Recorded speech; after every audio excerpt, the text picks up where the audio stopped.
In the gleaming towers of corporate America, where power suits cost more than most people's monthly salaries and decisions worth millions are made over lunch, there exists an invisible world.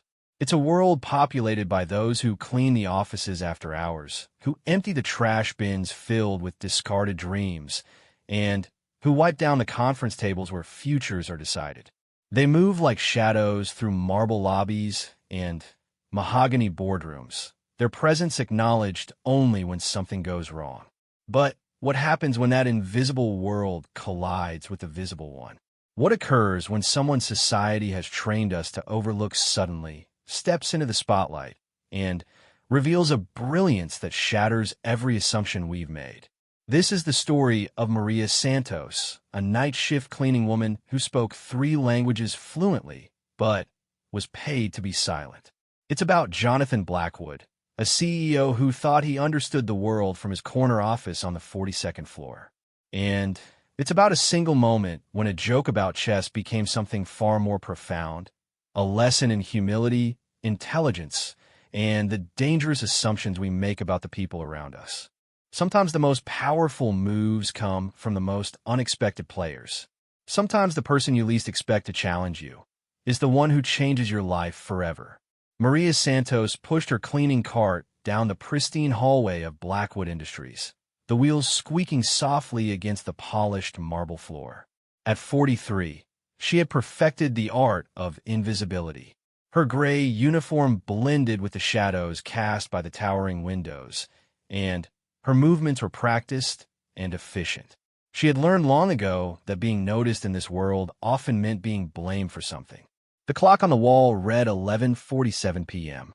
Most of the executives had left hours ago, retreating to their suburban mansions and penthouse apartments, leaving behind empty coffee cups, crumpled papers, and the lingering scent of expensive cologne.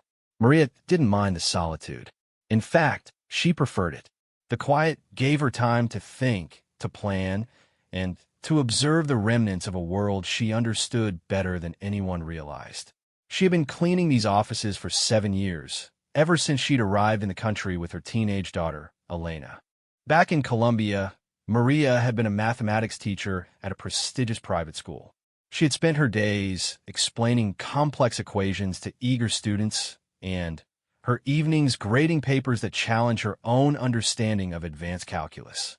But that life felt like a distant dream now, buried beneath years of scrubbing floors and emptying trash cans. The immigration process had been brutal. Her teaching credentials weren't recognized here, and the language barrier, though not insurmountable, was enough to close doors before she could even knock. So she took the first job she could find, night cleaning at a small office building downtown. It paid barely enough to cover rent for the tiny apartment she shared with Elena, but it was honest work, and it kept them afloat while she figured out their next move. That next move never came. Elena needed stability, needed to focus on her studies rather than worry about her mother's career ambitions. So Maria swallowed her pride and her dreams, and she became very good at being invisible. But invisible didn't mean unobservant. Over the years, Maria had developed an intimate knowledge of the people who worked in these glass towers. She knew that Mr. Henderson in accounting was embezzling money. She'd seen the discrepancies in the spreadsheets left open on his computer. She knew that the head of marketing was having an affair with his assistant. She'd cleaned the conference room where they met after hours more times than she could count. She knew which executives were struggling with addiction, which ones were on the verge of nervous breakdowns, and which ones were planning to jump ship to competitor companies. She knew all of this because people had a tendency to forget that the cleaning staff had eyes and ears. They spoke freely around her, as if she were a piece of furniture rather than a human being. They left confidential documents scattered across their desks, forgetting that literacy wasn't a luxury exclusive to those who wore suits to work. Tonight felt different, though. There was an energy in the building that Maria couldn't quite identify.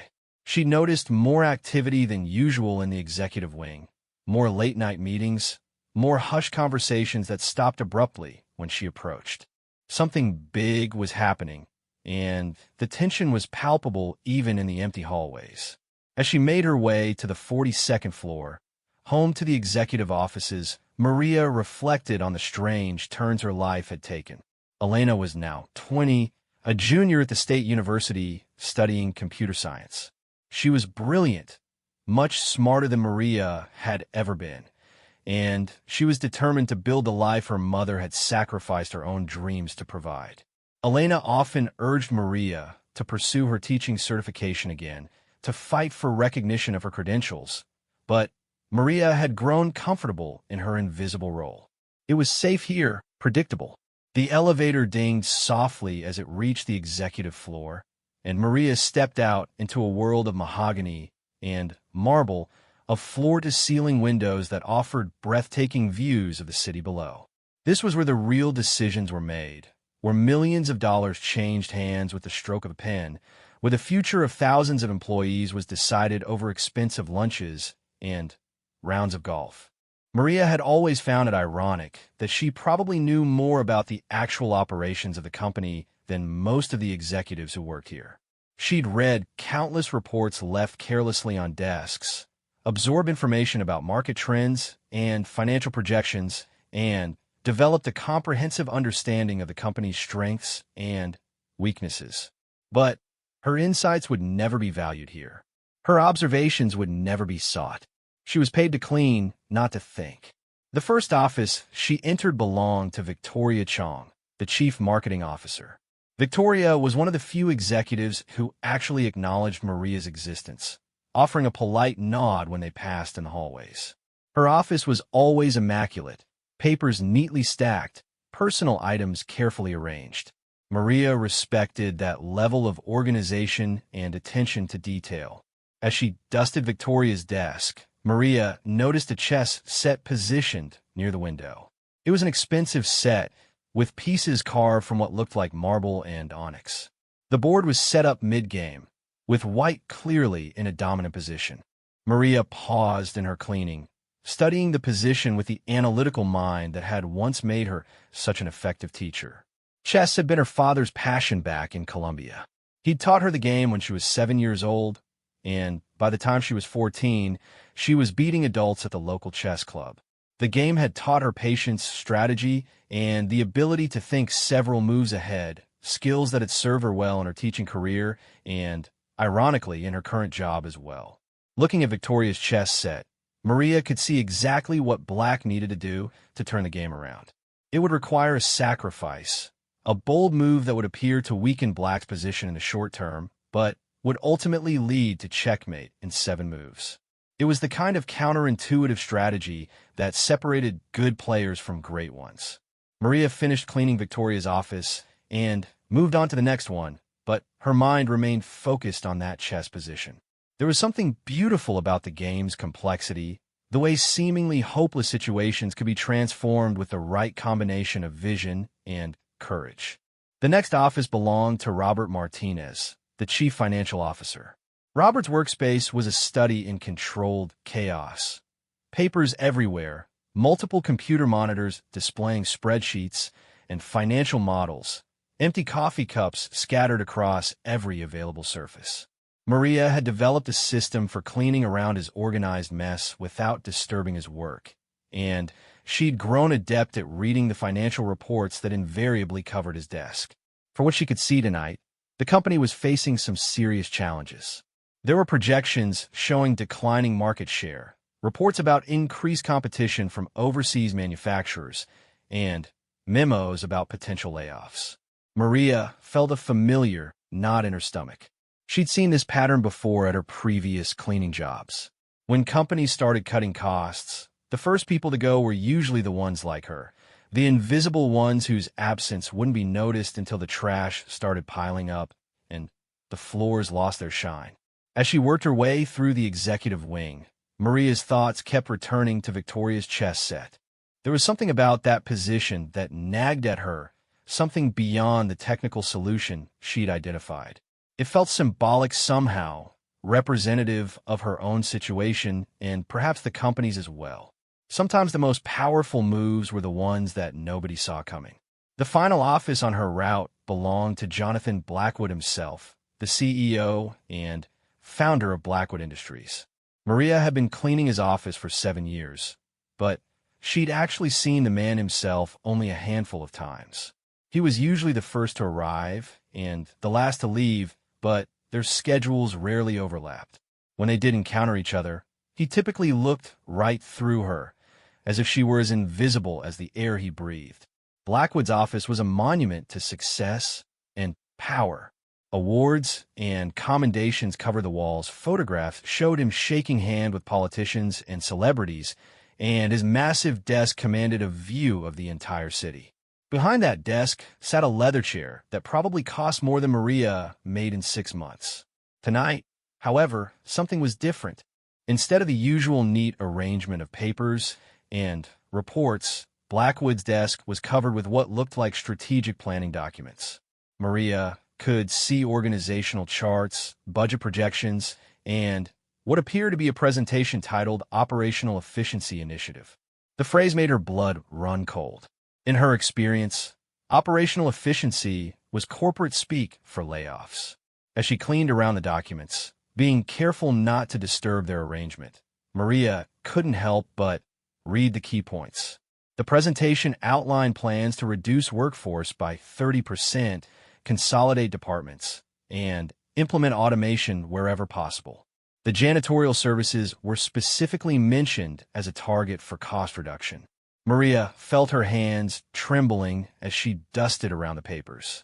7 years of reliable service, 7 years of being invisible and efficient and never causing any problems, and it all meant nothing when it came time to cut costs. She thought about Elena's tuition, about their modest apartment, about the life they'd built from nothing through sheer determination and sacrifice. But as she continued reading, Maria noticed something the executives had apparently missed. The financial projections they were using as justification for the layoffs were based on outdated market analysis. The competitive threats they were worried about were actually creating opportunities in adjacent markets that the company was perfectly positioned to exploit. The cost-cutting measures they were planning would actually weaken the company's ability to capitalize on these opportunities. It was the kind of oversight that happened when executives became too focused on short-term financial metrics and lost sight of the bigger strategic picture. Maria had seen it before at other companies, and it always ended the same way: initial cost savings followed by declining revenue and eventual collapse. She finished cleaning Blackwood's office and returned to the hallway, her mind racing with possibilities. For 7 years, she'd been content to remain invisible, to do her job quietly and avoid drawing attention to herself. But now, faced with the prospect of losing even this humble position, she found herself considering a different approach. Maria thought again about Victoria's chess set, about that seemingly hopeless position that could be transformed with the right bold move. Sometimes survival required stepping out of the shadows, regardless of the risks involved. As she made her way back to the service elevator, Maria made a decision that would change everything. Tomorrow, she would do something she'd never done before. She would make herself visible. The elevator doors closed with a soft whisper, carrying Maria back down to the world of shadows and silence. But something had shifted tonight, some fundamental change in the equation that governed her life. She was no longer content to be a ghost in the machine, a silent observer of other people's decisions about her fate. The cleaning woman who had entered Blackwood Industries that night was the same person who left, but the woman who would return tomorrow would be someone entirely different. Someone ready to make a move that would shock everyone, especially herself. Jonathan Blackwood arrived at his office at 6:30 a.m., just as he had every day for the past 15 years. The routine was sacred to him. Arrive early, review the overnight reports from international markets, prepare for the day's battles in the corporate arena. At 51, he had built Blackwood Industries from a small manufacturing startup into a multinational corporation with over 10,000 employees. It had been his life's work, his legacy, and lately, his greatest source of anxiety. The morning sunlight streamed through the floor-to-ceiling windows of his corner office, illuminating the awards and photographs that chronicled his rise to power. Harvard Business School graduation photo, handshakes with senators and governors, magazine covers declaring him Entrepreneur of the Year. Each image represented a milestone in a carefully constructed narrative of success. But narratives, Jonathan had learned, were fragile things. They could be rewritten by market forces, disrupted by technological changes, or simply overtaken by younger, hungrier competitors who hadn't yet learned that failure was possible. He settled into his leather chair and opened his laptop, immediately confronted by a cascade of emails that had arrived overnight. Stock analysts questioning the company's latest quarterly projections, board members expressing concern about declining market share, investors threatening to pull funding if immediate action wasn't taken to improve profitability. The weight of it all pressed down on his shoulders like a physical burden. 10,000 employees depending on his decisions for their livelihoods. Shareholders demanding returns on their investments. Customers expecting innovation and reliability. Sometimes he wondered how he'd managed to convince everyone that he knew what he was doing. The truth was, Jonathan felt more uncertain now than he had in years. The industry was changing rapidly, with automation and artificial intelligence threatening to make traditional manufacturing obsolete. Competitors in Asia were producing goods at a fraction of his costs, while startups with venture capital funding were developing products that made his company's offerings look antiquated. His phone buzzed with a text from his wife, Sarah. "Don't forget dinner with the Hendersons tonight at 8. Try to be home by 7:30 so you can change." Jonathan stared at the message for a moment, trying to remember who the Hendersons were and why he was supposed to have dinner with them. His social calendar was managed by his assistant, and increasingly, he felt like a stranger in his own life. The intercom crackled to life. "Mr. Blackwood, the executive team is here for the 7 a.m. strategy meeting." Jonathan closed his eyes and took a deep breath. This was the meeting he'd been dreading, the one where he would present his operational efficiency initiative to his senior staff. The euphemistic title couldn't disguise what it really was, a plan to cut 30% of the workforce and slash expenses across every department. He'd spent weeks developing the presentation with the help of an expensive consulting firm, analyzing every aspect of the company's operations to identify areas where costs could be reduced. The numbers were undeniable.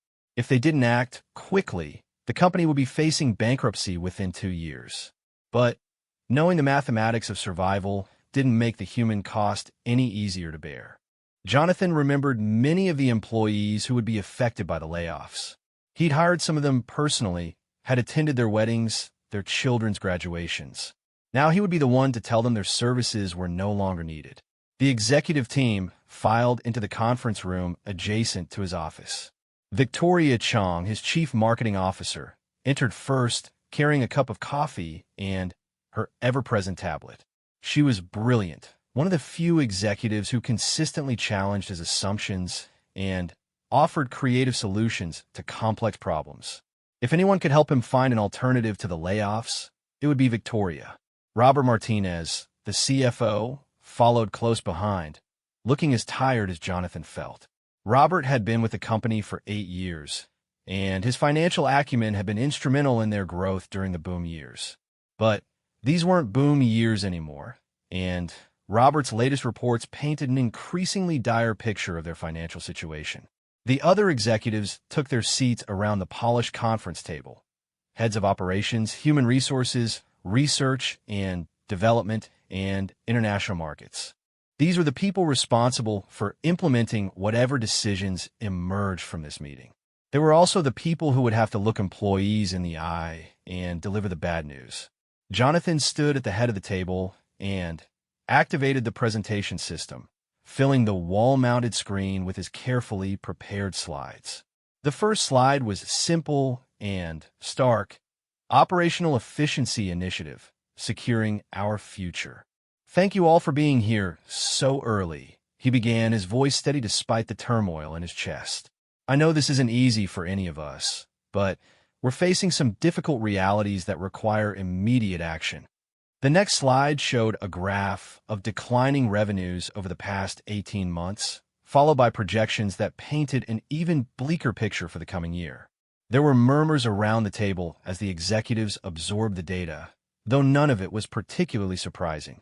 They'd all seen the warning signs. Jonathan clicked to the next slide, which outlined the proposed workforce reduction, 30% across all departments, with particular focus on areas deemed non-essential to core operations. The janitorial staff, security services, and administrative support would be among the hardest hit. Victoria raised her hand. Jonathan, these projections assume that our current market position remains static. Have we considered pivoting into adjacent markets where we might have competitive advantages? It was a good question, the kind that reminded Jonathan why he valued Victoria's input so highly.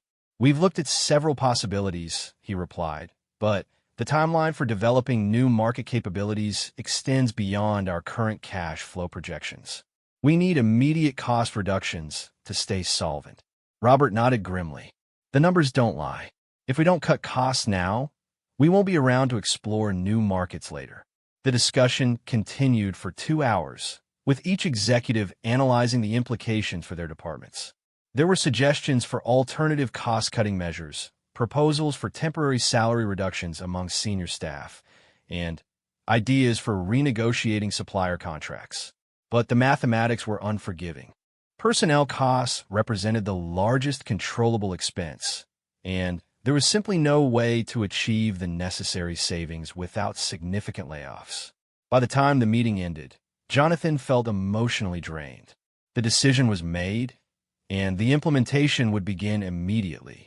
Human resources would start preparing termination packages. Department heads would compile lists of affected employees, and the company's communications team would draft announcements for investors and the media.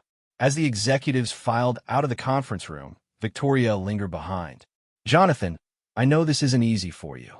I've seen how much you care about the people who work here. He nodded, appreciating her understanding.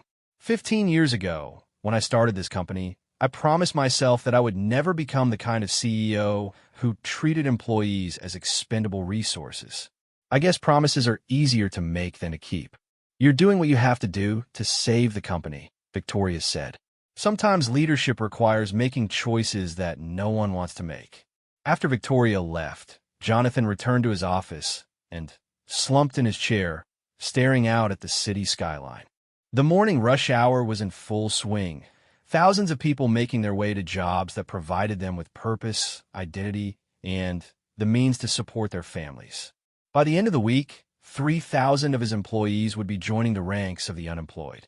His phone rang, interrupting his brooding. The caller ID showed it was Marcus Webb, the chairman of the board and Jonathan's former mentor. Jonathan, I heard about the efficiency initiative. I have to say, it's about time. The board has been pushing for workforce reduction for months. Marcus had built his own fortune through a series of strategic acquisitions and cost-cutting measures that had earned him a reputation as a turnaround specialist.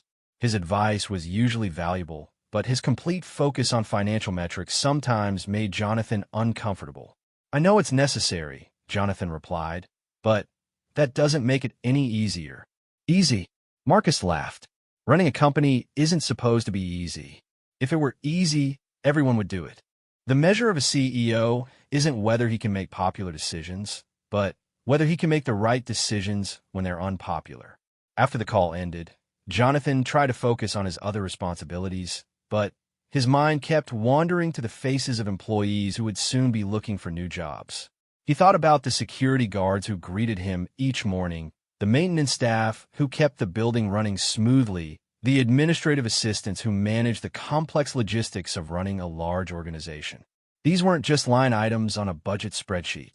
They were human beings with mortgages and car payments, with children who needed school supplies, and elderly parents who required medical care.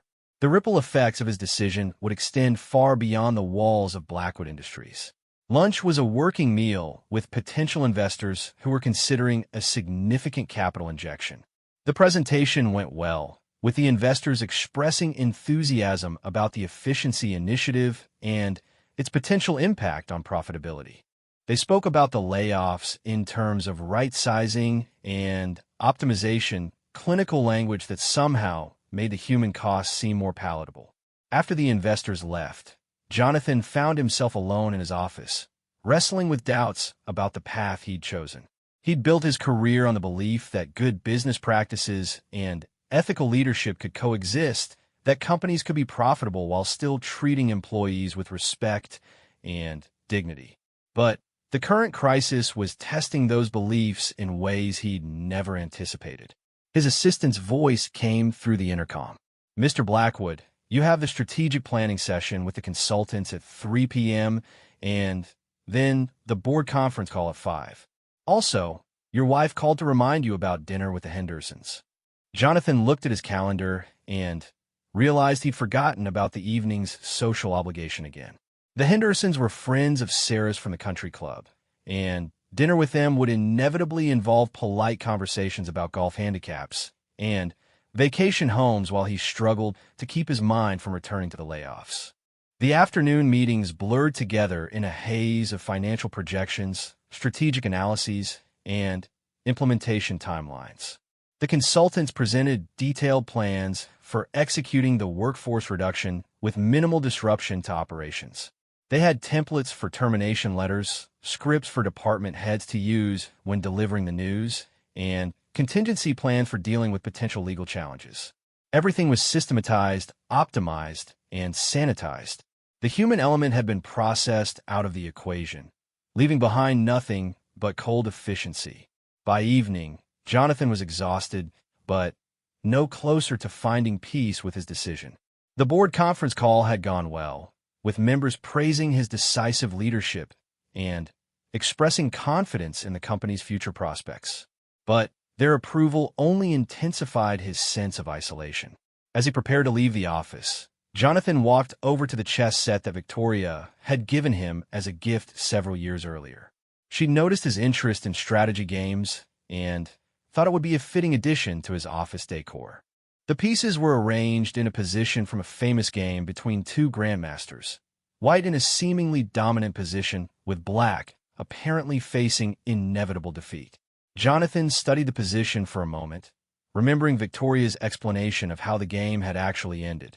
Against all odds, black had found a brilliant counterattack that turned the tables completely. It was a reminder that even the most hopeless situations could be transformed with the right combination of vision and courage. He wondered if there was a similar unexpected move available to him, some creative solution that would allow the company to survive without destroying the lives of thousands of employees. But if such a move existed, he couldn't see it. Sometimes, he reflected, life didn't offer brilliant counterattacks. Sometimes the best you could do was minimize the damage and hope for better times ahead. As Jonathan finally left his office and made his way to the elevator, he had no idea that someone else had been studying his plans, someone whose invisibility had made her the perfect observer of executive decision-making. He had no idea that his carefully laid plans were about to be challenged by a perspective he'd never considered. The elevator doors closed, carrying him down to the parking garage and his waiting Mercedes. In a few hours, he would be making polite conversation with the Hendersons while his mind raced with implementation details for the layoffs. Tomorrow, he would begin the process of dismantling the careers and livelihoods of 3,000 people. But tonight, in the quiet darkness of the executive floor, someone was preparing to make a move that would change everything. The next morning brought an unusual disruption to Jonathan Blackwood's carefully orchestrated routine. As he settled into his office chair with his morning coffee, his assistant's voice crackled through the intercom with an uncertainty he'd never heard before. "Mr. Blackwood, there's someone here to see you who doesn't have an appointment. She says it's about the operational efficiency initiative and claims she has important information you need to see." Jonathan frowned, checking his calendar. The morning was packed with meetings related to the layoff implementation, and he couldn't afford any delays. "Who is it, Margaret?" If it's another reporter trying to get advance information about personnel changes, just refer them to communications. There was a pause before Margaret responded. "Sir, it's Maria Santos from the cleaning staff. She's been quite insistent, and, frankly, She seems to know details about company operations that I wouldn't expect from someone in her position. The name meant nothing to Jonathan. In 15 years of running the company, he made a point to know his senior executives, key managers, and important clients, but the janitorial staff remained largely anonymous to him. They were managed by the facilities department and work nights, so their paths rarely crossed with his.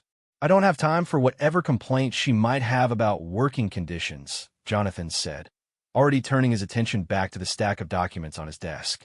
Have her speak with human resources or facilities management. Sir, Margaret's voice carried a note of persistence that surprised him. She mentioned specific details about the presentation you gave yesterday. She knows about the 30% workforce reduction and the targeted departments. I think you might want to hear what she has to say. Jonathan felt a chill run down his spine. The Operational Efficiency Initiative was supposed to be strictly confidential until the formal announcement later in the week. Only the executive team and a handful of senior managers knew the details. How could a member of the cleaning staff have access to such sensitive information? Send her in, he said, his curiosity overriding his annoyance at the disruption. A few moments later, his office door opened and a woman in her 40s entered. She was small and unremarkable, wearing a simple gray uniform that marked her as part of the invisible workforce that maintained the building after hours. Her dark hair was pulled back in a practical ponytail, and her hands showed the calluses that came from years of manual labor. But there was something in her eyes that gave Jonathan pause. They were intelligent, alert, and completely unintimidated by the opulent surroundings of his office or his position of authority. This wasn't the deferential manner he expected from lower-level employees seeking audience with the CEO. "Mr. Blackwood," she said, her voice carrying a slight accent, but perfectly clear. "My name is Maria Santos. I've been cleaning your office for 7 years, and I need to speak with you about your plans to lay off 3,000 employees." Jonathan leaned back in his chair, studying this unexpected visitor. "Ms. Santos, I appreciate your concern for your fellow employees, but personnel decisions are based on complex financial and strategic considerations that are based on flawed market analysis and outdated competitive assessments," Maria interrupted, her tone respectful but firm. "Your projections assume static market conditions and fail to account for emerging opportunities in adjacent sectors where Blackwood Industries has significant untapped advantages." The interruption caught Jonathan completely off guard. In his experience, employees facing layoffs typically responded with emotion, pleading, anger, or desperation. They didn't challenge his strategic analysis with the confidence of a business school graduate. "I'm not sure how you gained access to confidential company information," he said carefully, "but I can assure you that our analysis has been thoroughly vetted by experienced consultants and our executive team." Maria reached into a small folder she'd been carrying and placed several sheets of paper on his desk. "With respect, Mr. Blackwood, your consultants missed several critical factors. May I show you?" Against his better judgment, Jonathan found himself nodding. Maria moved around to his side of the desk, pointing to specific sections of what appeared to be a detailed financial analysis written in neat, precise handwriting. "Your cost projections are based on 2023 energy prices, but the new renewable energy initiatives announced by the state will reduce manufacturing costs by approximately 12% over the next 18 months. Your competitive analysis focuses on Asian manufacturers, but ignores the emerging trend toward supply chain localization that's been accelerated by recent trade disruptions." As Maria spoke, Jonathan found himself leaning forward, genuinely interested in her observations. Her analysis was sophisticated, well-reasoned, and addressed several concerns that had been nagging at him, but that he hadn't been able to articulate clearly. "Furthermore," Maria continued, "your market research indicates declining demand in your traditional sectors, but there's growing demand in 3 adjacent markets where your existing manufacturing capabilities could be adapted with minimal capital investment: green energy infrastructure, medical device components, and specialized automotive parts for electric vehicles." She pointed to a series of calculations that projected potential revenue from these new market segments. The numbers were impressive, suggesting that diversification could not only replace the declining revenue from traditional markets, but actually increase overall profitability. Jonathan studied the analysis more carefully, his business instincts telling him that Maria was onto something significant. Where did you learn to do this kind of market analysis? I was a mathematics teacher in Colombia before I came to this country, Maria replied. I have a master's degree in applied mathematics and 8 years of experience in financial modeling for educational budgets. But more importantly, I've been observing this company's operations for 7 years from a perspective that your consultants don't have. What do you mean? Maria moved back to the guest chair and sat down, her posture suggesting that she was settling in for a longer conversation. Your executives see the company from the top down, focused on quarterly reports and board presentations. Your consultants see it from the outside, comparing you to theoretical industry standards. But I see it from the ground up, from the perspective of someone who observes the daily reality of how work actually gets done here. She opened her folder again and pulled out another document. For example, your efficiency analysis assumes that eliminating 30% of the workforce will reduce operational costs proportionally. But I've observed the actual workflows, and I can tell you that's not accurate. Certain employees are critical bottlenecks in essential processes, while others are redundant. Your blanket percentage reduction will actually decrease efficiency in key areas while barely affecting costs in others. Jonathan found himself genuinely engaged for the first time in weeks. Can you be more specific? Your night security staff of 12 people could be reduced to 8 without any impact on actual security, because 4 of them spend most of their time playing cards in the break room. But eliminating any of the 3 maintenance technicians who service the manufacturing equipment would create costly delays and potential safety hazards. Maria's insights were based on direct observation rather than theoretical analysis, and Jonathan realized that her perspective might be more valuable than all the expensive consulting reports he'd been relying on. Even more importantly, Maria continued, your layoff plan will eliminate the very people who could help you transition into these new markets. Rosa Martinez in accounting has been quietly tracking component costs and supplier relationships that would be essential for medical device manufacturing. James Chun in maintenance has been experimenting with modifications to existing equipment that could support green energy component production. These aren't innovations that show up in their job descriptions, but they represent exactly the kind of grassroots knowledge you'll need to succeed in new markets. Jonathan sat back in his chair, feeling as if he were seeing his company through entirely new eyes. Why are you telling me this? If these layoffs go through, you'll likely lose your job too. Maria's expression became more serious. Because I've seen what happens when companies make decisions based on fear rather than opportunity. I've watched good organizations destroy themselves, try to cut their way to prosperity instead of investing their way to growth. And because I have a daughter in college who deserves to live in a world where intelligence and hard work are valued regardless of what uniform someone wears to their job. The reference to her daughter struck Jonathan unexpectedly. He thought about his own children, now grown and pursuing their own careers, and realized that he'd never considered how his business decisions might affect the families of employees he'd never met. Let me ask you something, Ms. Santos, he said, leaning forward again. If you were in my position, with the board pressuring for immediate cost reductions and investors threatening to pull funding, what would you do? Maria didn't hesitate. I would present them with a different kind of efficiency initiative. Instead of cutting costs by eliminating people, I would increase efficiency by putting people in positions where their skills and knowledge can create the most value. Instead of reducing the workforce, I would retrain and redeploy employees to support expansion into these new markets. She reached for another document from her folder. I've outlined a preliminary implementation plan. It would require short-term investment in employee training and equipment modifications, but the projected returns over 18 months far exceed the savings from workforce reduction. Jonathan studied the plan, and despite his initial skepticism, he found himself increasingly impressed by its sophistication and attention to detail.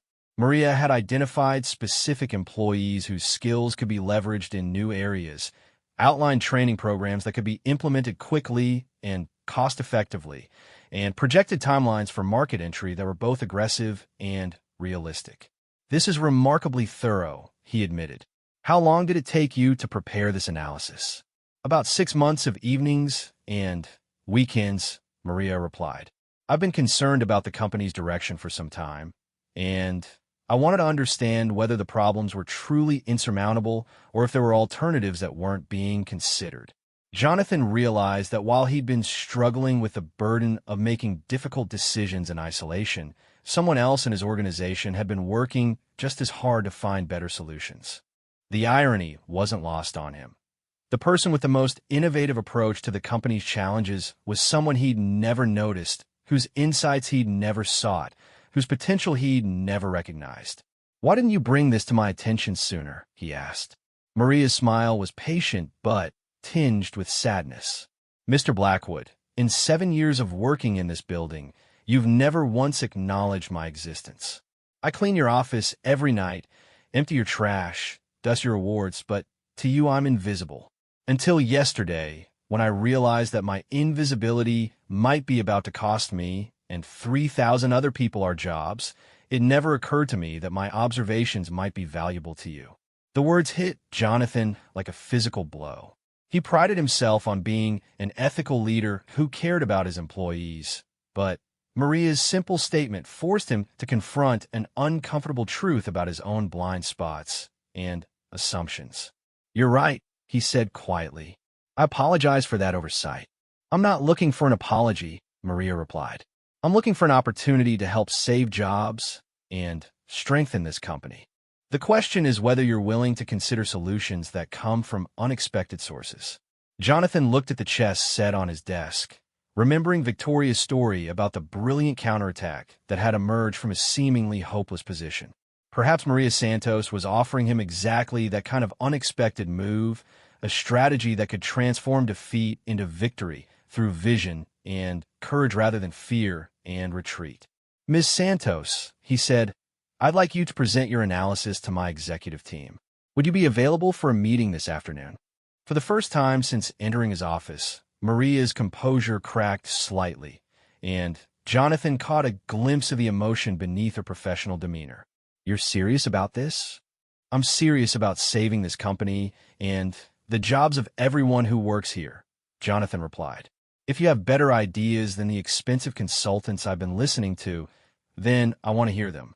"We all do." As Maria gathered her documents and prepared to leave, Jonathan realized that the next few hours would determine not just the fate of Blackwood Industries, but his own understanding of leadership, wisdom, and the value of perspectives he'd never thought to seek. The woman who had entered his office as an invisible member of the cleaning staff was leaving as something entirely different. A strategic advisor whose insights might just save the company he'd spent his life building. The emergency executive meeting convened at 2 p.m. in the same conference room where, just 24 hours earlier, Jonathan had presented his plan for massive layoffs. The atmosphere was markedly different now. Tension mixed with curiosity as the senior staff filed in, each wondering why they'd been summoned on such short notice and why a member of the cleaning staff was seated at the polished conference table. Victoria Chong was the first to arrive, carrying her usual coffee and tablet, but she stopped short when she saw Maria Santos sitting calmly in one of the leather chairs reserved for senior executives. Robert Martinez followed close behind, his expression shifting from confusion to concern as he took in the unusual scene. "Jonathan," Victoria said quietly, "I'm not sure what's going on here, but if this is about employee complaints regarding the efficiency initiative, perhaps HR should handle it through normal channels."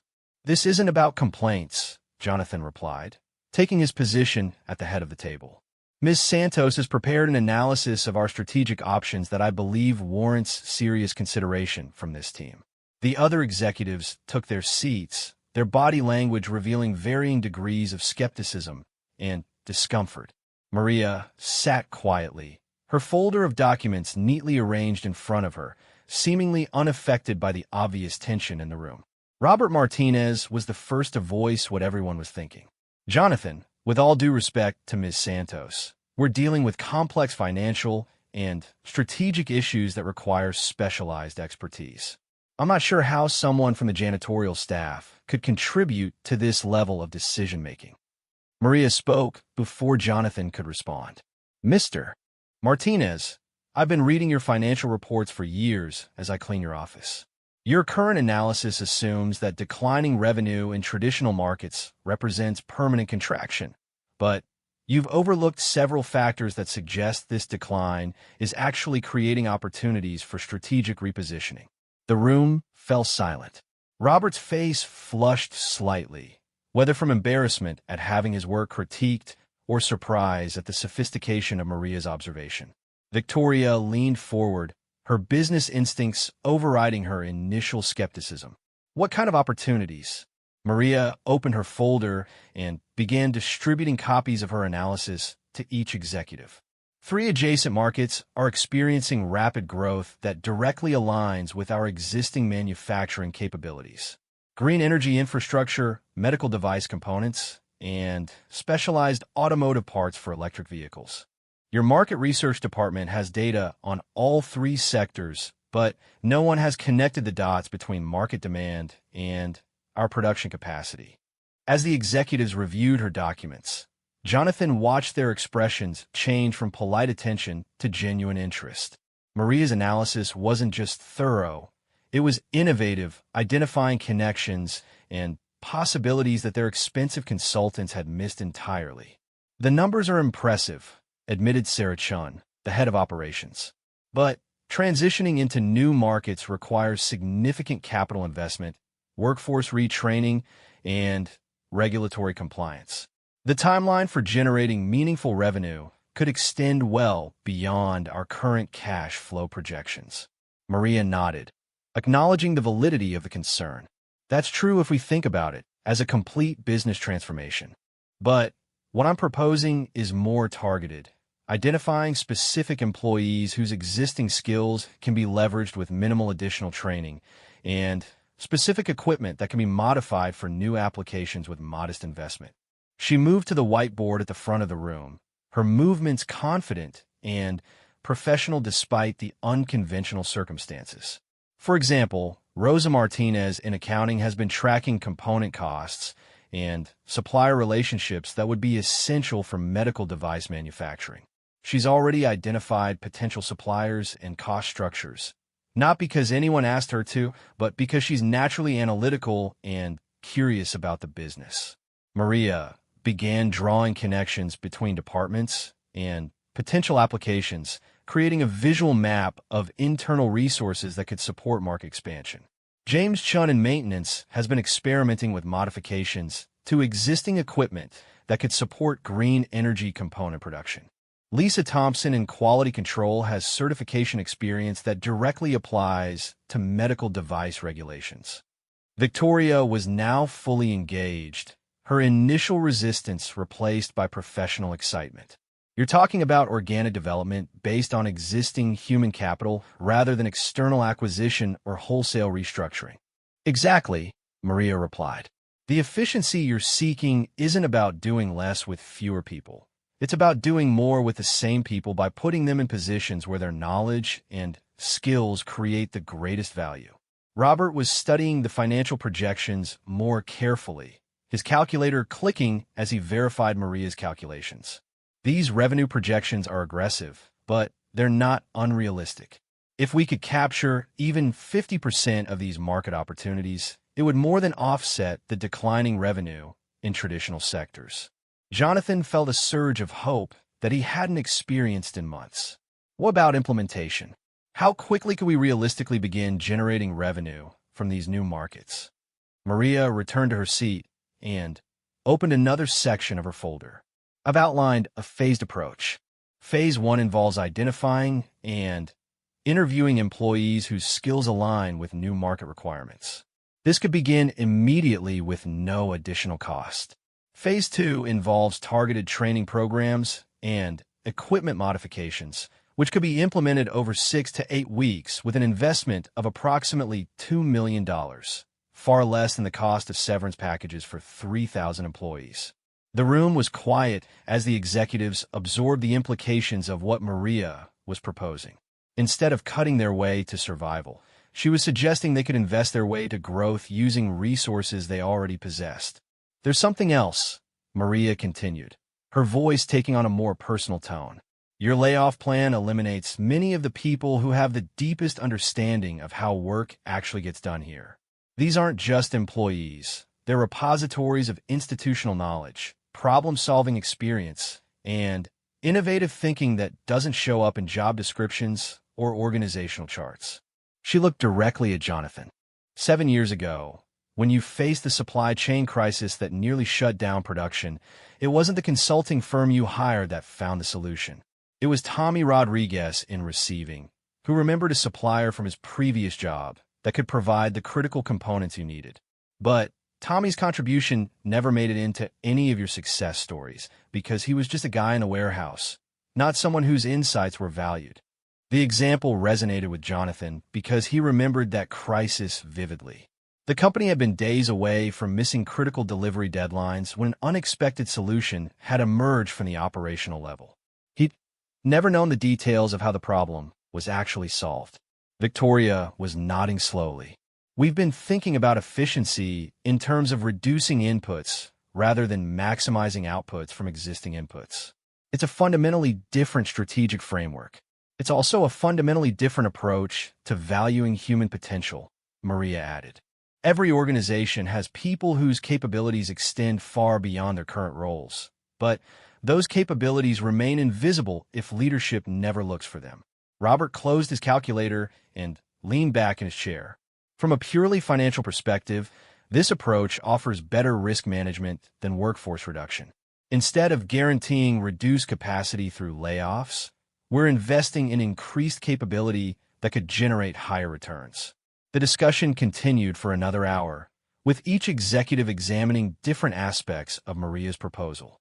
Questions about regulatory requirements, supplier relationships, competitive positioning, and implementation logistics were raised and addressed with a level of detail that impressed everyone in the room. As the meeting progressed, something remarkable began to happen. The executives stopped seeing Maria as an outsider who had somehow gained access to confidential information and started treating her as a peer whose insights were genuinely valuable. Her perspective from the operational level provided context and understanding that complemented their strategic expertise. "There's one more thing I want to share," Maria said as the formal discussion began to wind down. She moved to the chess set that Victoria had placed on the conference room side table. This position represents what economists call a zugzwang, a situation where any conventional move leads to a worse position, but where an unconventional move can completely transform the game. She pointed to the black pieces, which appeared to be in a hopeless position. Traditional thinking suggests that blacks should focus on defense, trying to minimize losses and delay the inevitable defeat. But the winning strategy actually requires a sacrifice that appears to weaken black's position in the short term. Maria moved one of the black pieces, a move that seemed to give white an even greater advantage. "This looks like a mistake, but it actually forces white into a series of responses that lead to black's victory in 7 moves. The key is recognizing that sometimes the most powerful strategy involves accepting short-term vulnerability in order to create long-term advantage." The metaphor wasn't lost on anyone in the room.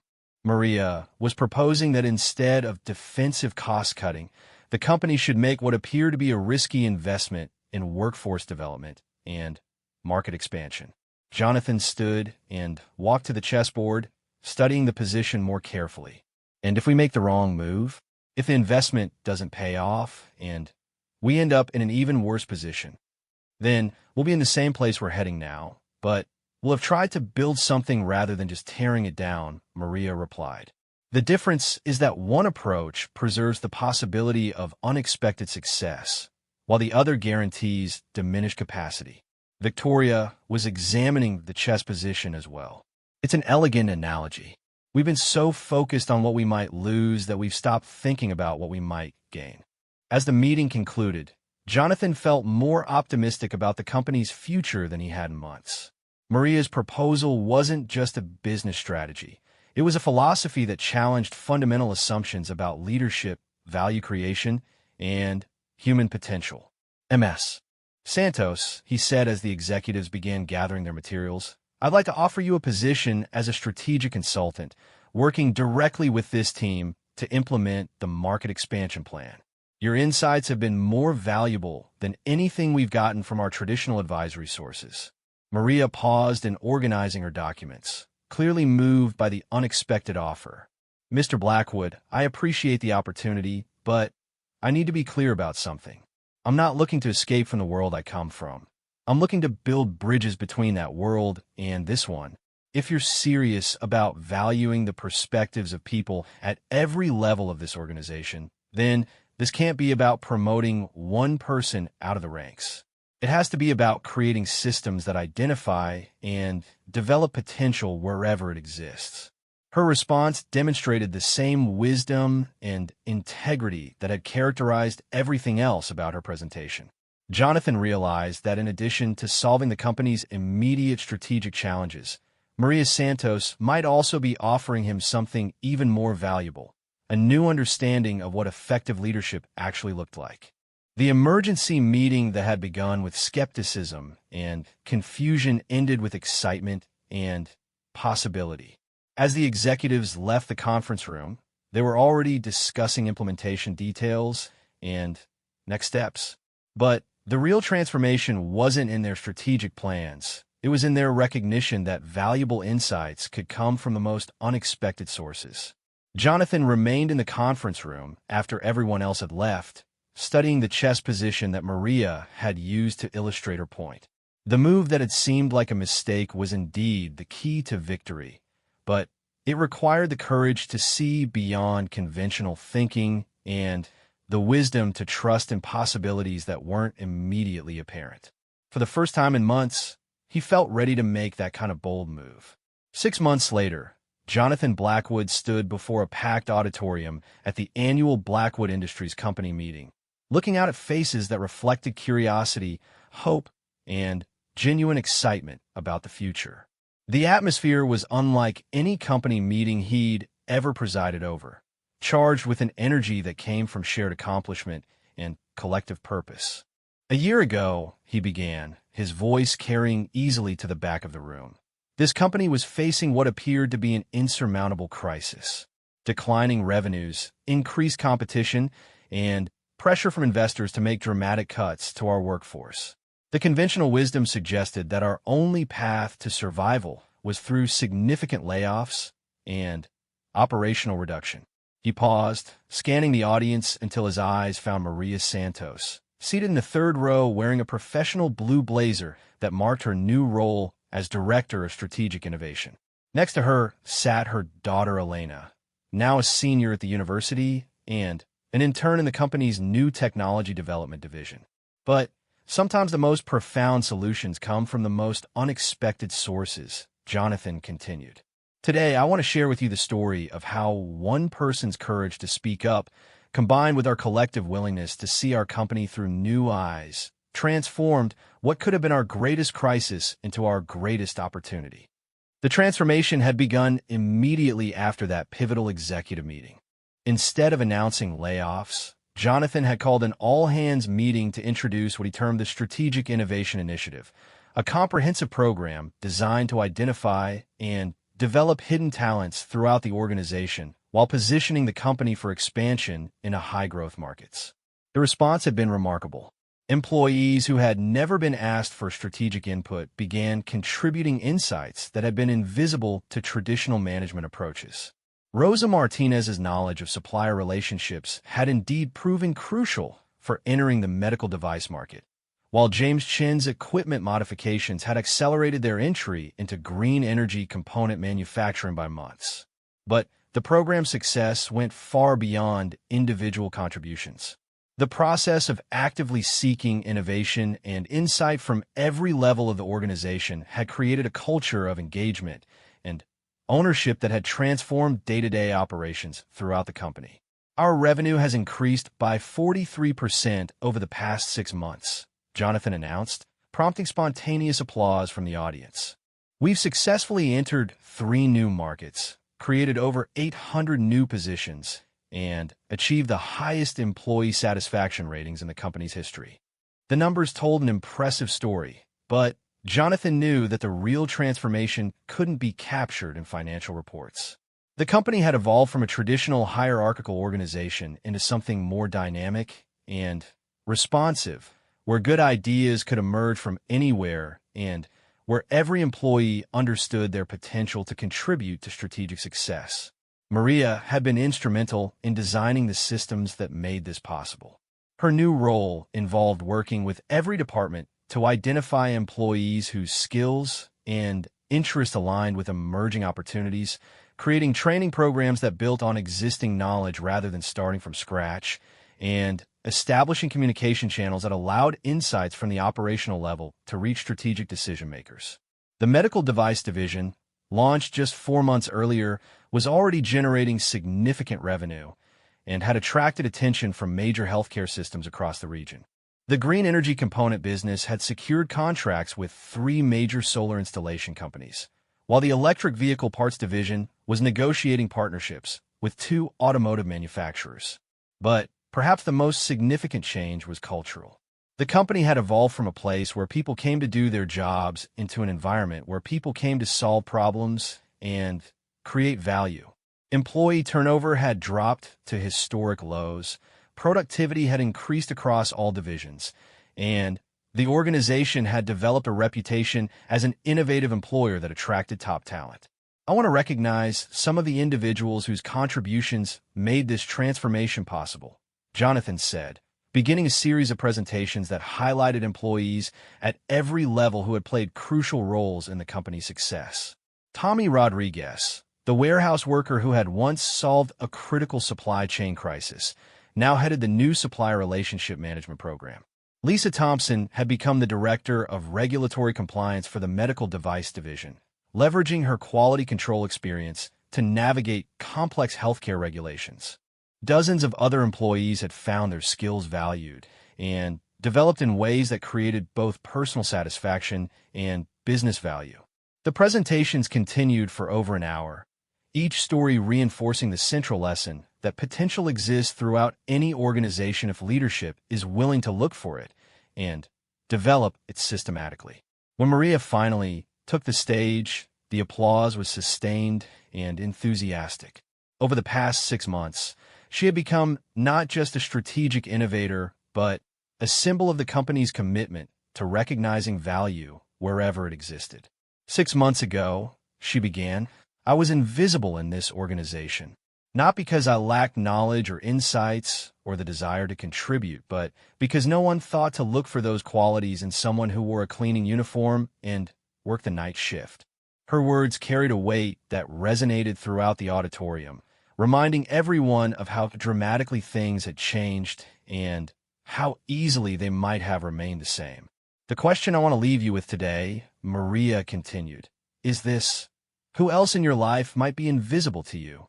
What insights and capabilities are you missing because you're looking in the wrong places or making assumptions based on job titles and uniforms and social positions? She gestured toward the audience, which included employees from every department and level of the organization. Every person in this room has experiences and knowledge that could contribute to solving problems and creating opportunities. The challenge isn't finding smart people. It's creating environments where intelligence can be recognized and developed regardless of where it comes from.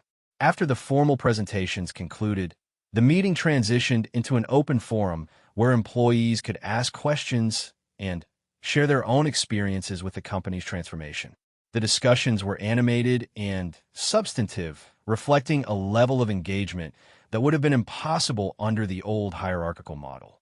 Victoria Chong, now promoted to Chief Operating Officer, presented the company's expansion plans for the coming year.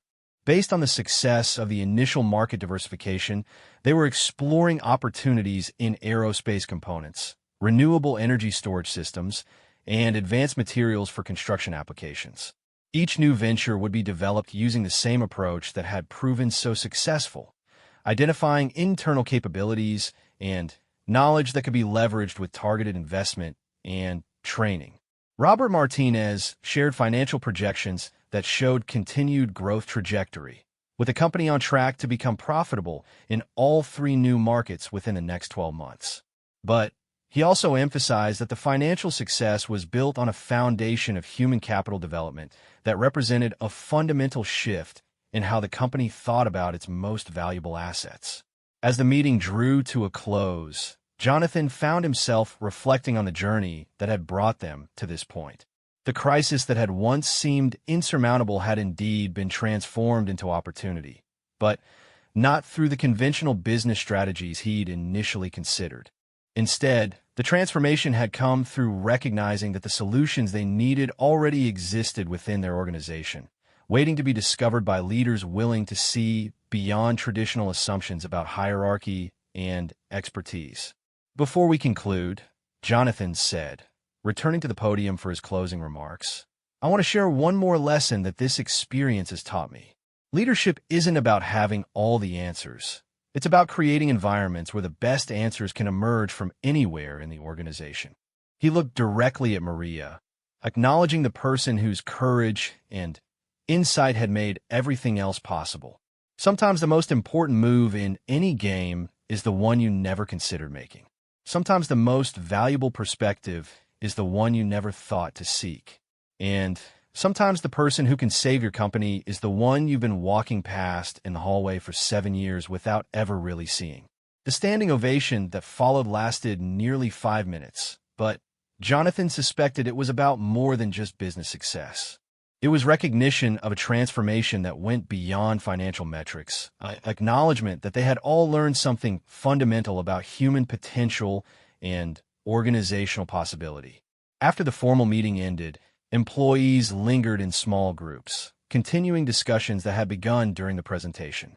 The energy in the room was palpable, the excitement of people who had discovered that their work could be more meaningful and their contributions more valued than they had ever imagined. Maria found Jonathan near the chess set that had been moved from his office to the company lobby, positioned prominently where everyone could see the board position that had inspired their strategic breakthrough. The pieces remained arranged exactly as they had been during that crucial executive meeting, a reminder of the power of unconventional thinking. Any regrets? Jonathan asked, thinking about how different both their lives had become since that morning when Maria had first knocked on his office door. Only that it took a crisis to create the opportunity, Maria replied. Think about how many other organizations are struggling with similar challenges, how many other people with valuable insights are remaining invisible because leadership doesn't know how to see them. Jonathan nodded, understanding that their success carried with it a responsibility to share what they had learned.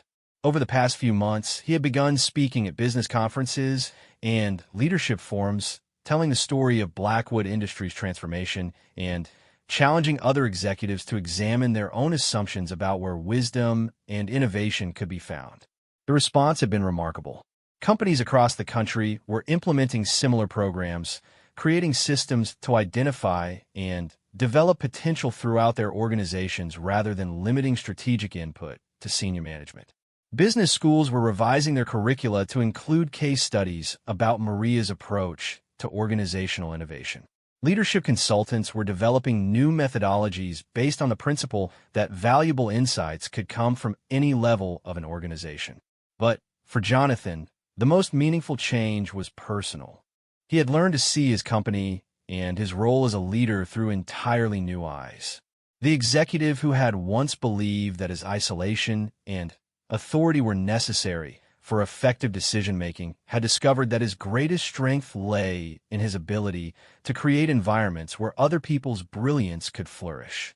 There's something I've been meaning to ask you, Jonathan said as they stood together looking at the chessboard. That night when you first studied this position and saw the winning strategy, did you know that the game was about more than chess? Maria smiled, the expression of someone who had understood from the beginning that they were engaged in something larger than business strategy. Every game is about more than the pieces on the board, she replied. The real question is whether the players are wise enough to see the larger game they're actually playing. As employees gradually left the auditorium, heading back to work that had been transformed from routine job responsibilities into opportunities for meaningful contribution. Jonathan reflected on the profound changes that had occurred over the past 6 months. The company that had nearly been destroyed by conventional thinking about efficiency and cost reduction had instead been saved by a willingness to embrace unconventional wisdom and unexpected sources of insight. The woman who had once been invisible in his organization had become its most visible symbol of innovation and possibility. The crisis that had once seemed certain to result in massive layoffs had instead led to unprecedented expansion and growth.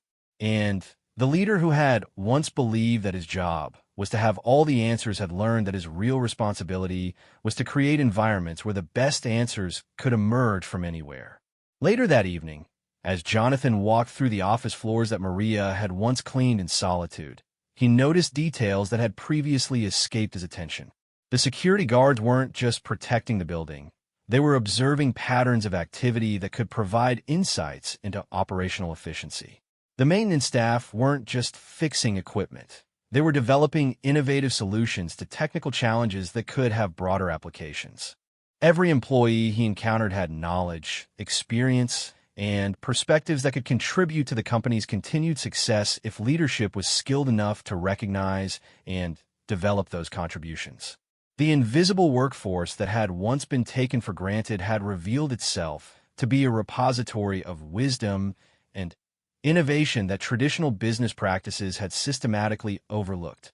The transformation of Blackwood Industries was complete, but Jonathan understood that it was also ongoing. Each day brought new opportunities to discover potential in unexpected places, to challenge assumptions about hierarchy and expertise, and to create value through the collective intelligence of everyone in the organization.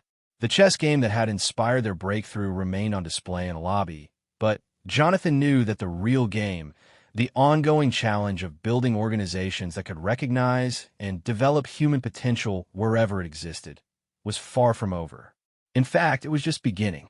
As he made his way home that evening, Jonathan carried with him the satisfaction of knowing that his company had not just survived a crisis, but had emerged stronger, more innovative, and more humane than ever before. The joke about chess that had brought Maria Santos into his office had indeed shocked the crowd, but not in the way anyone could have anticipated. Sometimes the most powerful moves come from the most unexpected players. Sometimes the person you least expect to challenge you is the one who changes your life forever. And sometimes, if you're very fortunate, the transformation they inspire extends far beyond your own understanding to touch the lives of everyone around you.